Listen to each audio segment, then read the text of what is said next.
Yes, this is Mr. Wondah on the All Good Show in association with World Mag. We play the hottest streams, bring the most exclusive interviews. Right now, we're blessed with one of the hottest dancehall UK artists on the road right about now. He's been nominated for the Best Reggae Act at the 2015 Mobile Awards. He has graced the stages the world over, including headline performances in the US, Japan, Ghana, Colombia, Dubai, Jamaica, and throughout Europe. He has collaborated with artists like Beanie Man, Chip, Gigs, Red Street 2, Lisa Mercedes, Busy Signal, Shaggy, Major Lazer, Distortion, Basement Jacks, Chiching, Ching, Egyptian, Clean Bandit, Pixelot, and the legendary Junior Reid himself.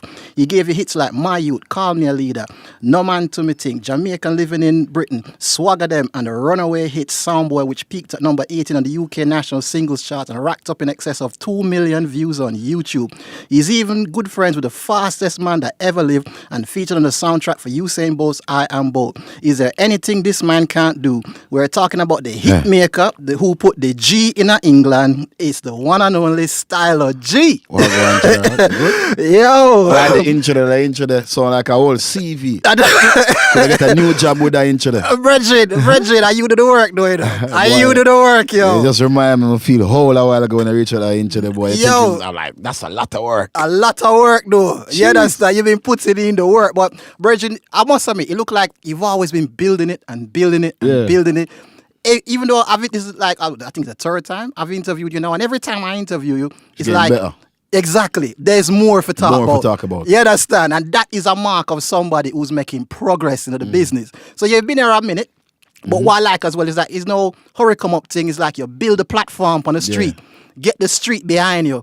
And it's like now we see the Clean Bandit thing now. You're going touching the mainstream now. You understand? We see like our Pixelot features. We're featuring on her tunes them now. So it's like you're doing the mainstream, the street lock. You understand? We lock that for years. Right. It take years to lock the streets. Right. And build a thing. Yeah. So the foundation is already set. And I must say you're doing it the right way. You know, no overnight success thing. You call Stylo G name in any circle, you don't know, say I respect. Immediately, you understand? No, so you obviously got the EP now, 10 years later, you understand? And for somebody to remain relevant in this business at this time for 10 years, it means that you have to have something. You have to have not just talent, but you have to have a good work ethic as well, in my opinion. Yeah, so what's been the big? See, I said Nicki Minaj, I give you a co-sign also. I big you up all on online as well. You know what I mean? So for you to build it to that level where you're getting that kind of recognition, what is the biggest challenge for you? I mean, over these 10 years, what's been the biggest challenge for you? The biggest challenge is, I think, it's the platform. Right. The dancehall, we ain't got enough platform. Right. So if you ain't got the platform, you have to be working twice as hard. Yeah. So I'm not a grime artist. I'm not a rapper. Right. I'm not a singer. Right. I'm a dancehall reggae artist. Right. I talk patois. Yeah. So even certain time in interviews, they're gonna put subtitles. Like, yo. So they're trying to say like, don't understand sometimes. So which I understand that. Yeah. But that's the challenge, and the biggest challenge is the platform, and is to get the music out there. Right. And I think what makes it easier now, I think it's like the internet. Right. Okay. So back in the days, we only had Channel U, and we only had certain things, and so I think that's the biggest challenge. Right. The gateways were a lot more limited, but now the gateways are a bit wider. Yeah, we're making it wider. Right. We're opening the gate more. You know what I'm saying? So that's the biggest challenge. But otherwise, I never let it be a problem. I just know that. And when you have a challenge in life, it makes you work harder. For real. So I know that there's a niche in like the whole UK, like the whole dancehall thing. It's limited over here. Yeah. So my challenge is to make people know. Right. No, we're not limited. Like Stylo G is here, and so that's why I'm here, and that's why the EP is doing well. That's why I'm always evolving. That's why my career is always growing. Right. Because if there's a challenge, I'm always like, nah. If they're like, you can't get playlisted on radio, or they're like, we're not gonna put you on that festival. I work to make sure I get playlisted. I work to make sure I get on that festival. Right. If they're like, you can't have a hit you can't have a hit this year, I'm like, no. I work to have a hit this year. If they're like, grime is the biggest thing this year and we ain't got no space for dancehall this year, I'm like, no. You have to find space for it. You know what I'm saying? So all right. the hardest part is the challenges. And I always make sure I knock them down. Right. Okay. For those who don't know, right here on the August Show, the man himself, Stylo G. You know, so the man is not just an artist. The man is a leader representing for UK dancehall. I mean, rewind the clock a little piece. I mean, like we just said before we start the interview, man, you come from Spanish Town in Jamaica. Said place me come from still. You know, what I mean, down on the Walks Road. You don't know it, guard in some city. You don't know. We Go and large up. You go and large up. So yeah. And one of my artists as well. One of the tunes that I used to love was it Press Up, Pies and Chang. Yeah. You understand? And that's your father, is My it? dad, yeah. Right, okay. So obviously you come to the UK. What was it like, obviously, growing up, obviously transitioning from Jamaica, coming over here, and in terms of the music, what was it? Was it a musical household that you was in and all that kind of things? I was living in Olmsted in a tenement yard with my dad. Right. And we had one room. See. Like one room, and he added a kitchen onto the room. Right. Years later. But before my dad passed away, rest in peace to my dad. All right. We had that one room, tenement yard. Right. Everybody had them room. So the room was me, my dad, my mom, my brother. So imagine 4 of us living there. So you know how the thing go. We know about Get Alive. So my dad used to have these tapes and he'd play them all the time. I used to rewind them and play them a cassette. The only thing that used to grab me is the music in the room. Right. And my dad was an artist. Yeah. So I grew up in a musical, like, I never had nothing else. Right. Okay. It's either music, you play football, or you go and run. Athletics. Athletics. I was trying football, I was trying to run. I don't know well, but music was better. That grabbed you, okay. Yes. So growing up, this the whole thing inspires me. Right. Growing up in a one room and you want to get out that room and seeing your dad doing music and people know him, he's a celebrity, and then he passed away. You know, that's the drive that makes me do what I'm doing. Right. Because after seeing that just made me think, you're coming from a one room Look what you're there in now. a tenement yard, and then I get a flight to England and I'm seeing like big buildings, and you know, I got my own room, and so I make use of every opportunity. Right, okay. The last 17 years I've been here. Wow, absolutely fantastic. So yeah, I mean, speaking of hit songs, man, I mean, My Youth, Call Me a Leader, No Man to Me Thing, Jamaican Living in Britain. That's one of my favorites. Yeah, I can relate to that one day, you understand? Swagger them. I mean, what inspires you to write and create? What's your everything that's going on? Right. Okay. Everything. Things that people don't talk about, I seems to want to talk about. Right. There's limits, because obviously, but I talk about the truth. Right. Jamaicans living in Britain. See. The one who get deported and the one who in a prison. Like, that line alone, people are like, wow, this guy's telling the truth. Absolutely. There's Jamaicans who are here, we live in and we're fighting, and, you know, people getting deported. And when they get deported back, the life is getting more worse. Yeah. So that song was just about a positive note and, you know, trying to uplift people, trying to uplift my people here who is living under, you know, depression and who ain't got their papers and their passport. Right. And that was a song that I was like, I want to do a song that people going to be like, wow, did he say that? Yeah. Did he say about passport? Everyone is scared. Yeah. After Jamaica anyway, everyone is scared. Yeah. If they're illegal, they're scared to tell the people. Right. Share that. Oh, I'm illegal. I'm not straight yet. Yeah. But we are human beings. So at the time, I'm like, I'm going to say things people don't say. Right. Like, call me a yardie. Yeah, they used to call me a yardie, and I'm like, what you call it? Like the way people say it, you yardie, man. You yardie. Yeah. And I'm like, it's actually a good word. Yeah. Only if I can take it and make it sound positive. And turn it positive. So it's like, big up the legend Bob Marley and big up Marcus Garvey. We drive Benz and Beamers and Harley. And it worked. Right. It worked. You know what I'm saying? And, you know, taking the negative and turning it into something positive. Yeah. And, you know, that the same thing with My Youth. You know, I get brushed. My Youth, all right then. Flip the script, My Youth. Have a girl, it's all teaching people my culture. Right. People like, yo, My Youth. That's all. What do you mean by My Youth? Jamaicans. Yo, I'm to your My Youth. And the English youths, they never like when we call them My Youth. I'm like, you don't like when we call them My Youth? Yeah. We're going to build a song called My Youth. It worked. Wow. But the song that really took it to the mainstream, that's Soundboy. Yeah. I mean, that's got like, what's that, about 2 million views on YouTube. I mean, one of my favorite though was my number one feature, Egyptian. Yeah. Right. That got like 8.5 million views. But Soundboy in the UK, that did well in the charts. I mean, like climbed to number 18 in the UK National Singles Chart. Yeah. Tell me the creative history behind that track. Me and Distortion, he was working with Lethal B a lot. And then Distortion manager, he signed me to the label at the time. Right. And he put me in a, we weren't signed to the label. He was just like, let's work. Right. When I done Soundboy, they put me in a session in Shoreditch. Yeah. I just went there.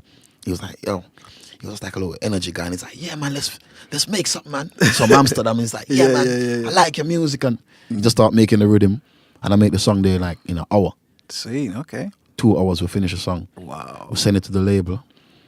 Then I keep getting phone calls like, yo, the label like this song, you know. Okay. My manager said, yo, they love this song. And I got signed off at the back of that song. Wow. It was like a test run. Yeah. They're like, just do this session with this This youth. this Jamaican guy. And Let's see what happens. See how you And see then it. that what happened. Like Kick down Soundboy, door.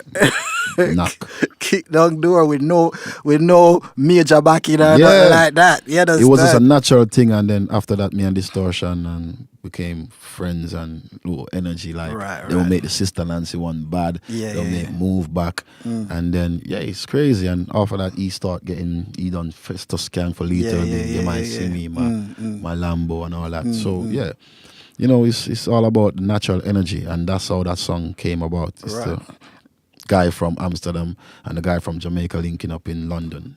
International. And that's what happened. Yeah, man. So 10 years later, which features Chip, Beanie Man, Shaka, and the legendary Junior Reid, man. I mean, you got some diverse production on there. I mean, there's dancehall, there's reggae, there's Afro beats as well. You understand? You have Hip-hop. Yeah, hip-hop on there too. It's a mix, it's a blend, you understand? It's a blend because of what I learned since I've been here. Right, okay. And the 10 years of just the music that I get used to in the UK. And Right. Yeah, and there's so much more I could put on it, but I'm just saving. For the Can't album. give away everything. For real, man. We're going to chat about that a little bit later. Like, I feel that's what I was thinking. This feel like a taster for the album. Is it, and which direction are we going to go with it? Because it sounds like you can go in any direction. You do it's Beanie Man, Clean Bandit, Pixelot, Busy Signal, so many different collaborations from different genres. Where is the album going to go when the album comes? It's going to be like, the album is going to be like, you know when you go in your cupboard? Right. And you have seasons of a chicken? Right. What season you go for first? Me draw for my pepper still. Nah. Which you draw for? You draw for the all-purpose. So that's the album is gonna be. I think I should call the album all-purpose. All-purpose seasoning. Yeah, it's not. You're not just gonna get chicken season. Yeah. You're not just gonna get lamb. You're not just gonna get you're gonna get all-purpose. Right. You can cook with all-purpose alone. Yeah. So the album is gonna full like the EP. You get a little bit of everything. Yeah. The album, it's gonna be something definitely like expect something like that. Don't just expect dancehall alone. Taking it different direction. Different direction. It's like a little party. Right. Okay. Now the first song from the EP currently, Yazimi, that's the first song we get. Chip feature upon that one. And there's a remix with Lisa Mercedes and Miss Banks. Tell me the creative history about that tune, Yazimi. Link Fanatics at the studio. Next minute they play me some mad rhythm and I'm like, yo, lean to the side like ding dong, boof. She and them a swing like swing song. Light skinned girlfriend like me. Ooh. Even though I'm a black like King Kong. And I put that light skinned girlfriend like me on the King Kong because, you know, I don't really into the bleaching thing. No. So I'm always trying to teach people things. Yeah. So when I go, even though I'm a black like King Kong, you're supposed to feel proud to be black. Of course, absolutely. And then I just use that and people like it. You understand me? And it's just natural, man. It's just natural vibe and music. And getting Chip on there as well. What was that? Oh, yeah. Chip came in the studio at the same Fanatic session. Right. And then I catch him there. I'm like, bro, I need a verse. And he was like, don't worry, Stylo. Every guy they see me with a film. Yeah, and he's like, just natural. Okay, blend the thing up. We can't leave here and not talk about Usain Bolt, because we understand. Bolt. Yeah, you're the man that kind of like have a friendship as well. Obviously, you featured on the track Chariot. I Am Bolt from his yeah. film, the soundtrack from his film. Tell me about obviously how you have come to have a friendship with him and getting on the soundtrack as well. This was all because of Maurice and Dads. I used to go Calabar. Okay. So when I go Calabar, these see, I used to go to you in a bridge. Yeah, man. Yeah. Maurice Smith, right, that used to train the Jamaica team. Okay. And Bigger Dwight Thomas. He was one of the fastest runners in Jamaica before Bolt. Yeah. And then these are the people that I link with. So they're like, yo, Stylo, you need to get Bolt and the thing, you know. You need to get, I tell Bolt about you and rate him.